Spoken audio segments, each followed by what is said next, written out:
నమస్తే అండి. నేను మీ లక్ష్మీ చౌదరిని. వెల్కమ్ టు మిస్టీ మధురంలో తెలుగు ఆడియో స్టోరీస్. మాది కొరన ప్రణయం పార్ట్ 187తో మీ ముందుకు వచ్చేసాను. కథలోకి వెళ్లే ముందు చిన్న రిక్వెస్ట్ యార్, ఎప్పుడూ చేసేదే లైక్స్, హైప్స్, కామెంట్స్ ఇవ్వడం మర్చిపోకండి యార్. మీరు ఇచ్చే లైక్స్, హైప్స్, కామెంట్స్ వల్ల కథ మరింత మందిలోకి రీచ్ అవుతుంది. ఇచ్చేయచ్చు కదా. చుట్టూ చూస్తూ ఉన్న భూమి కంట ఎదురు బిల్డింగ్లోకి వెళ్తూ షీలా, కునాల్ కనిపించడంతో వీళ్ళేంటి ఇక్కడ అనుకొని వెంటనే వాళ్ళిద్దరూ చాలా సన్నిహితంగా నడుచుకొని ఆ బిల్డింగ్లోకి వెళ్ళడం అన్నీ తన ఫోన్లో బంధించేస్తుంది. ఆ బిల్డింగ్ వాతావరణం మొత్తం చూసి వీళ్ళ కథ ఏంటో తెలుసుకోవాలి. నా రామ్ అంత కాకపోయినా నాకు కూడా వీళ్ళేదో చేస్తున్నారన్న నెగిటివ్ ఫీలింగ్ అయితే వస్తుంది. ఫోకస్ పెట్టాలి. అసలు వీళ్ళకి ఇక్కడేం పని అని ఆలోచిస్తూ ఉండగా వెనక నుంచి భూమి నడుం చుట్టూ చేతులు వేసి హత్తుకొని, ఏంటి అంత ఆలోచిస్తున్నావు అని అడుగుతాడు దక్ష్. ఆ ఎదురు బిల్డింగ్ ఏంటి అలా ఉంది, దిష్టి చుక్కలాగా మన బిల్డింగ్ ఎదురుగా అని అడుగుతుంది భూమి. ఆ బిల్డింగ్లో ఈ మధ్య ఫైర్ యాక్సిడెంట్ అయింది. మీకు కూడా తెలిసే ఉంటుందిగా. ఇన్సూరెన్స్ డబ్బులు రావాలంట. వస్తే అప్పుడు రీమోడలింగ్ చేయించుకుంటారు. అప్పటి వరకు అదిగో దూరంగా కనిపిస్తుంది ఒక బిల్డింగ్, అందులో పెట్టారు ఆఫీస్ని. ఓహో, ఫైర్ యాక్సిడెంట్ అయిన బిల్డింగ్ ఇదేనా? ఎందుకయింది ఫైర్ యాక్సిడెంట్? అన్ని జాగ్రత్తలు తీసుకుంటారు కదా. ఎన్ని తీసుకున్నా ఒక్కొక్కసారి మానవ తప్పిదాలు జరుగుతూనే ఉంటాయిలే. ఎప్పటికప్పుడు ప్రతిదీ చెక్ చేసుకుంటూ ఉండాలి. చేసుకోకపోతే ఇలాంటి ప్రమాదాలే జరుగుతాయి. షార్ట్ సర్క్యూట్ అన్నారు. 4 ఎంప్లాయీలు కూడా చనిపోయారు. నీకు ఇలాంటి విషయాలు తెలుస్తాయి కదా అని అడుగుతాడు దక్ష్. హా, ఫైర్ యాక్సిడెంట్ అయిందని తెలుసు, కానీ ఇంకా మిగతా వివరాలు పెద్దగా ఏమీ నాకు తెలీదు. సరే వెళ్దాం పదా అని తీసుకుని వస్తుంటే వెనక్కి వెనక్కి తిరిగి చూస్తుంది భూమి. ఏమైంది? ఆ బిల్డింగ్ వైపు చూస్తున్నావు? దాని గురించి అన్ని వివరాలు అడిగి తెలుసుకున్నావు అని అడుగుతాడు అనుమానంగా. అందులో ఎవరు ఉండడం లేదా ఇప్పుడు అని అడుగుతుంది భూమి. నాకేం తెలుస్తుంది, వెళ్ళి అడిగిరానా అంటాడు వెటకారంగా. అబ్బా, అది కాదులేండి. మరి మన ఆఫీస్ బిల్డింగ్ ఎదురుగా అదొక బూత్ బంగ్లాలా అనిపిస్తుంది ప్రస్తుతం. అయినా షార్ట్ సర్క్యూట్ అయిందంటారా, లేకపోతే ఎవరైనా కావాలని చేశారా అనేది ఎంక్వైరీ చేయడం లేదా అని అడుగుతుంది. నేనేమైనా పోలీస్ అనుకుంటున్నావా? ఇన్ని ప్రశ్నలు నన్ను అడుగుతున్నావు. మీరు ఒక బిల్డింగ్ తీసుకుంటున్నారు, దాని ఎదురుగా ఒక బిల్డింగ్ ఫైర్ యాక్సిడెంట్ అయింది అంటే మీరు మొత్తం డీటెయిల్స్ కనుక్కోకుండా ఏమీ చేయరు. అన్ని జాగ్రత్తలు తీసుకొని పరిసరాలు మొత్తం గమనించి అప్పుడు కానీ మీరు ముందుకి అడుగు వేయరు. మీకు తెలియకుండా ఏమీ ఉండదు కానీ చెప్పండి అంటుంది చిరుకోపంగా. ఆహా, నా మీద చాలా నమ్మకమే నీకు అని నవ్వుతూ, వర్కర్స్ ఉన్నారు అని అంటున్నారు. వర్క్ స్టార్ట్ అయినట్లుంది. ఇక ఎలా జరిగింది అనేది పోలీసులు తెలుసుకుంటారు. మనకు సంబంధం లేదు. తెలుసుకున్నాకే విషయం ఏదైనా బయటికి వస్తుంది. ప్రస్తుతం బయటికి తెలిసిన విషయం షార్ట్ సర్క్యూట్ వల్ల అలా జరిగింది అని. నేను మన బిల్డింగ్ సేఫ్టీ అన్నీ చూసుకుంటాను, కానీ జరిగిపోయిన వాటి గురించి తెలుసుకోవాల్సిన అవసరం నాకేంటి? అందులో మనకు సంబంధం లేని విషయం అది. ఇప్పుడు దాని గురించి అంత చర్చ ఎందుకులే, పదా అని అక్కడి నుంచి భూమిని తీసుకొని బయలుదేరుతాడు. ఇక తర్వాత వాళ్ళ గురించి ఆలోచించచ్చులే అని ఆ క్షణం దక్షతో గడిపే సమయాన్ని వృధా చేసుకోదలుచుకోలేదు భూమి. షాపింగ్కి వెళ్దాం అని అడుగుతుంది. ఇప్పుడేం షాపింగ్? ఇక్కడేం కొనాలి? నీకేమైనా థింగ్స్ కావాలా అని అడుగుతాడు దక్ష్. ఆహా, నాకేమొద్దు. బుట్టోడికి బట్టలు కొంటాను, ప్లీజ్ తీసుకువెళ్ళండి అంటుంది. ఇప్పుడు ఆడికి బట్టలు ఏమైనా తక్కువ ఉన్నాయా? పెరిగే పిల్లలకు అనవసరంగా కొనడం అనవసరం నల్లత్రాజు. అలా కాదులే, పెద్ద మమ్మీ పంపించిందని వాడికి తెలియాలిగా, ప్లీజ్ ప్లీజ్ అని అనడంతో ఒక షాపింగ్ మాల్ ముందు ఆపుతాడు. ఒక 4 జతలు వాడికి కంఫర్ట్గా ఉండేలాంటివే తీసుకొని బొమ్మల వైపు వెళ్తుంటే, ఇప్పుడు వాడు బొమ్మలతో ఆడుకునే వయసు కాదు కదా అంటాడు చేయి పట్టుకొని లాగుతూ. తర్వాత ఉపయోగపడతాయి కదా అంటుంది భూమి. అప్పుడు కొత్త మోడల్స్ వస్తాయి, అప్పుడు కొనొచ్చు. ఇప్పుడు నువ్వు కొన్న దాన్ని మూలన పెట్టడమే కదా. ఏదో ఒకటి ఇప్పుడు వాడిని ఆడించడానికి ఉపయోగపడేది కొంటాను అని పరుగు పెడుతుంది అటువైపు. చెప్తే వినదు కదా మాట అనుకుంటూ తన వెనకే వెళతాడు దక్ష్. ఉయ్యాలకి కట్టే బొమ్మలు 2 కొని ఉయ్యాలకి ఇవి కడితే అవి తిరుగుతూ ఉంటే వాడు చూస్తూ ఆడుకుంటాడు. అని అంటుంది. వాటికి కూడా పే చేసేసి అక్కడి నుంచి లంచ్ చేసేసి కాసేపు బయట తిరిగి హోటల్ రూమ్కి చేరుకుంటారు ఇద్దరు. ఇక ఉదయాన్నే ఫస్ట్ ఫ్లైట్కి వెళ్ళిపోతాడని దక్షిణి వదలకుండా అతుక్కొని కూర్చుంటుంది. భూమి ఇంకా ఎన్నాళ్ళు మీకు ఆ ప్రాజెక్ట్ బిజీ అని అడుగుతుంది. ఇంకొక నెల మాత్రమే టైం ఉంది కాబట్టి ఇక నేను ఆ ప్రాజెక్ట్ పూర్తి చేసి వాళ్ళకి సబ్మిట్ చేయాలి. స్వీడన్ వెళ్ళాలి ప్రాజెక్ట్ సబ్మిట్ చేయడానికి. స్వీడన్ నుంచి వచ్చాకే నిన్ను కలుస్తాను మళ్ళీ. అలా అని నేను బిజీగా ఉన్నానని నీకేదైనా అవసరమైతే మాత్రం ఫోన్ చేయకుండా ఉండకు, అర్థమవుతుందా అని అడుగుతాడు భూమి చేతుల్ని ముద్దాడుతూ. అంటే ఈ నెలంతా రారుగా ఇక మీరు అంటుంది. అప్పటికి దిగులు వచ్చేసి, అంతేగా, అది చాలా ప్రెస్టీజియస్ ప్రాజెక్ట్ నీకు తెలిసిందేగా, అందుకే నేనే ఎక్కువ దాంట్లో ఇన్వాల్వ్ అవుతున్నాను. ఇది సక్సెస్ఫుల్గా మనం అందిస్తే ఇక మన కంపెనీ టాప్ ప్లేస్లోకి వచ్చేస్తుంది.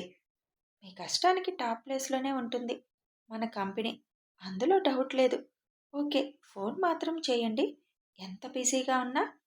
నీతో మాట్లాడకుండా నిన్ను చూడకుండా వర్క్ మీద కాన్సన్ట్రేషన్ నేను కూడా చేయలేనులే.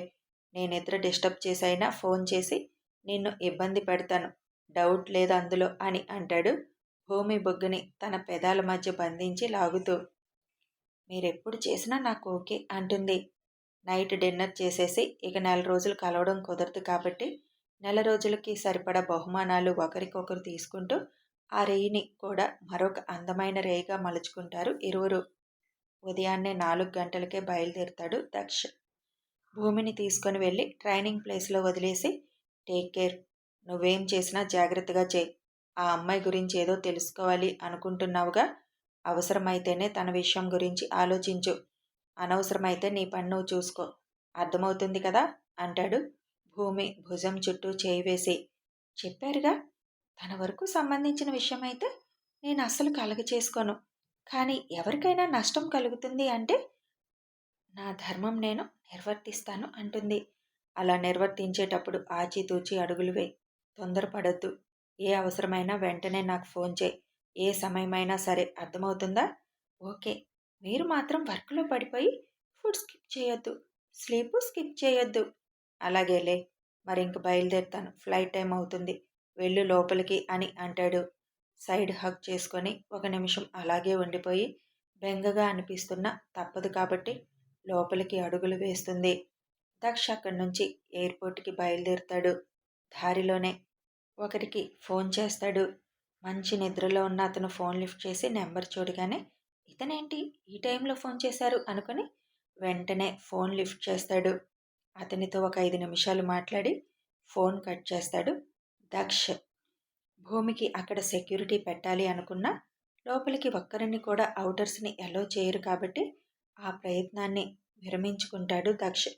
పైగా అది ఐఏఎస్ ట్రైనింగ్ సెంటర్, అక్కడ సెక్యూరిటీ ఫుల్గా ఉంటుంది. ఇక వారానికి ఒకసారి తను వస్తాడు కాబట్టి భూమి ఒంటరిగా బయటికి వచ్చే అవకాశం లేదు. ఏ షాపింగ్ చేసుకోవాలన్నా తను వచ్చినప్పుడే, లేదు అంటే ఆర్డర్ పెట్టేసుకుంటుంది. బయట తన కోసం ఇద్దరిని పెడతాను అన్నా భూమి ఒప్పుకోదు. ఎంతకని వాళ్ళు బయట కాపలా కాస్తారు, అవసరమా? బయట వాళ్ళు అలా కాపలా కాస్తుంటే ఒప్పుకోరు కూడా. ఈ చుట్టుపక్కల ఎవరినీ ఉండనివ్వరు, మీకు తెలిసిందే కదా అని అనడంతో అది నిజమే అని ఆ ప్రయత్నాన్ని కూడా విరమించుకొని లోపల ఉండే ఒకరికి మాత్రం భూమి బాధ్యత పూర్తిగా అప్పగించేస్తాడు, భూమికి తెలియకుండానే. అంతేకాకుండా తనెక్కడ ఉందో తనకి తెలుసుకోవడానికి ట్రాకర్ ఉన్న చైన్ తన మెడలో ఎప్పుడూ ఉంటుంది.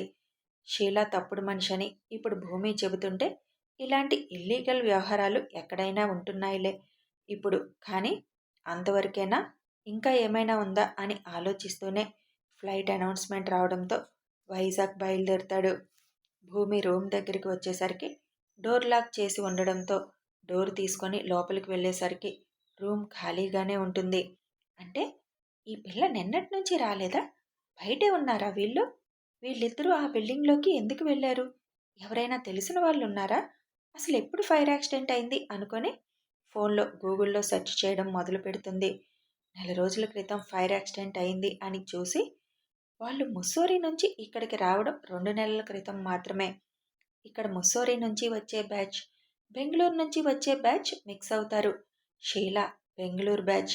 ఈ కునాల్ సార్ ఇలాంటి పనులేంటి? ఆయన ఎప్పటి నుంచి ఇక్కడ ఉంటున్నాడు? తెలుసుకోవాలి అని అనుకుంటుంది భూమి. ఈ 2 నెలల్లోనే అసలు షీలాకి ఆ బిల్డింగ్లో ఏం పని? ఒకవేళ కునాల్ సార్ కోసం వెళ్ళిందా? అసలు ఈ కునాల్ సార్ ఇక్కడ ఎప్పటి నుంచి ఉంటున్నాడు?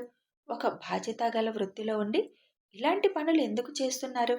ఆయనకి ఆ బిల్డింగ్లో ఏం పని? ఆయన ప్రొఫెషన్కి సంబంధం లేని బిల్డింగ్ అది. ఒకవేళ వాళ్ళ బంధువుల ఆ బిల్డింగ్ వాళ్ళు అని రకరకాలుగా ఆలోచించి ఇలా కాదు, అసలు ముందు కునాల్ సార్ గురించి తెలుసుకోవాలి. తెలుసుకుంటే కానీ నాకు ఒక క్లారిటీ రాదు. కానీ ఆయన గురించి ఎవరిని అడిగితే కరెక్ట్గా చెప్తారు? నీకెందుకు అని అంటారేమో. ఎవరిని అడగాలి అని ఆలోచిస్తూనే సమయం అంతా గడిపేస్తుంది. ఎంత సమయం గడిపేసింది అంటే దక్ష్ వైజాగ్లో ల్యాండ్ అయి భూమికి ఫోన్ చేసే వరకు ఆలోచనలతోటే ఉండిపోతుంది. దక్ష్ ఫోన్ చేయగానే ఆలోచనల నుంచి బయటికి వచ్చి ఫోన్ లిఫ్ట్ చేస్తుంది వెంటనే. ఏంటి పడుకోలేదా? వెంటనే ఫోన్ లిఫ్ట్ చేశావు? రాత్రంతా నిద్రలేదు, పడుకోవాల్సిందిగా. మళ్ళీ వర్క్కి వెళ్ళాలి కదా అని అంటాడు దక్ష్. మీకు తెలుసుగా, ఒకసారి మెలకు వస్తే నాకు నిద్ర పట్టదు అని. పైగా పక్కన మీరుంటే నిద్రపోయేదాన్నేమో. లేరుగా అంటుంది దిగాలుగా.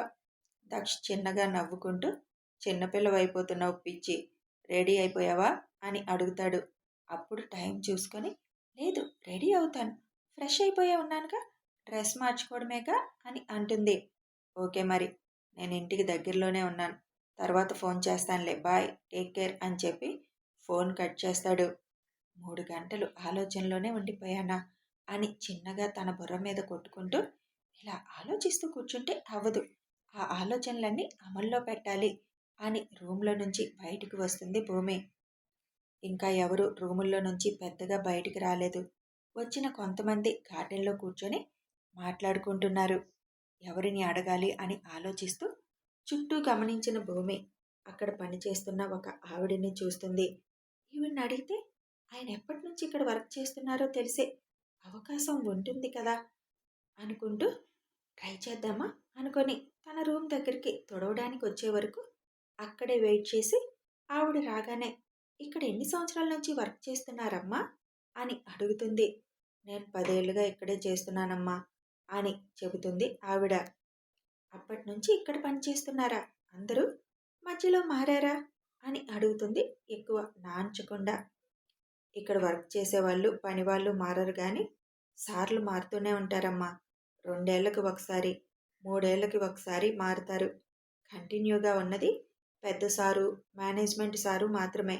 మిగతా వాళ్ళందరూ మారుతూనే ఉంటారు. వాళ్ళకి ట్రాన్స్ఫర్లు ఉంటాయి అనుకుంటా అని అంటుంది పని అమ్మాయి.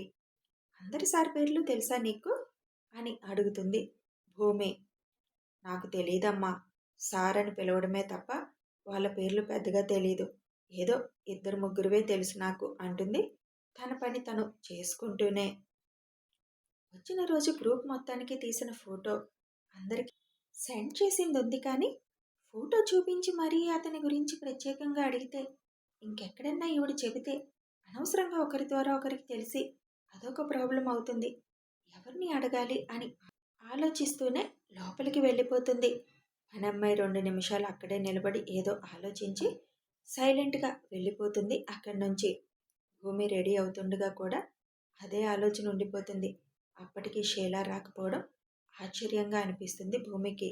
ఇక్కడి నుంచి వెళ్లే ముందు సైన్ చేసి వెళ్ళాలి, మళ్ళీ రాగానే చేయాలి.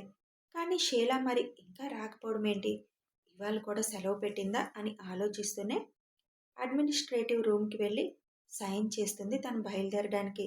అక్కడ సైన్ చేస్తున్నప్పుడు అక్కడున్న అతన్ని అడగాలి అనిపిస్తుంది కానీ నీకెందుకు అని అంటారేమో అని సైలెంట్గా బయటకు వచ్చేస్తుంది భూమి.